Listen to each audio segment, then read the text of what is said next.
Rate card ಆರೋಪವನ್ನು ಮಾಡಿತ್ತು Congress. CM ಹುದ್ದೆಗೆ 2,500 ಕೋಟಿ, ಮಂತ್ರಿಗಿರಿಗೆ 500 ಕೋಟಿ, ಆಮೇಲೆ PWD ಗುತ್ತಿಗೆ ಟೆಂಡರ್ಗೆ 45% ಕಮಿಷನ್. ಆ ಸಂದರ್ಭದಲ್ಲಿ ಮಠಗಳ ಅನುದಾನದಲ್ಲಿ 30% ಕಮಿಷನ್.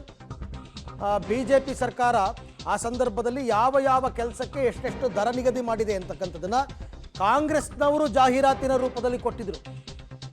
ಸಚಿವ ಹುದ್ದೆಗೆ 500 ಕೋಟಿ, ಮುಖ್ಯಮಂತ್ರಿ ಹುದ್ದೆಗೆ 2,500 ಕೋಟಿ, BJP ಹೈಕಮಾಂಡ್ಗೆ ಹಣ ನೀಡಿ ಹುದ್ದೆ ಸ್ವೀಕಾರ ಅಂತ ಕಾಂಗ್ರೆಸ್ ಹೇಳಿತ್ತು.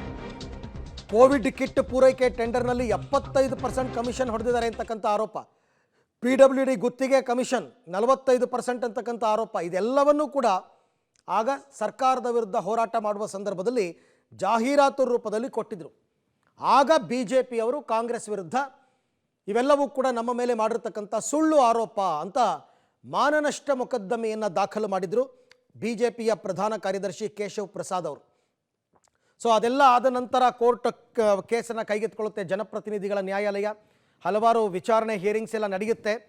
ಅದಾದ ನಂತರ ಖುದ್ದು ಮುಖ್ಯಮಂತ್ರಿಗಳು ಮತ್ತು ಉಪಮುಖ್ಯಮಂತ್ರಿ, ಯಾಕೆಂದರೆ ಅದೆಲ್ಲ ಆಯಿತು, ಚುನಾವಣೆ ಆಯಿತು, ಕಾಂಗ್ರೆಸ್ ಸರ್ಕಾರ ಅಸ್ತಿತ್ವಕ್ಕೆ ಬಂತು, ಸಿದ್ದರಾಮಯ್ಯನವರು ಮುಖ್ಯಮಂತ್ರಿ ಆದರು, DK ಶಿವಕುಮಾರ್ ಉಪಮುಖ್ಯಮಂತ್ರಿ ಆದರು. ಈಗ ಅವರು ಅಪಿಯರ್ ಆಗ್ತಾ ಇದ್ದಾರೆ.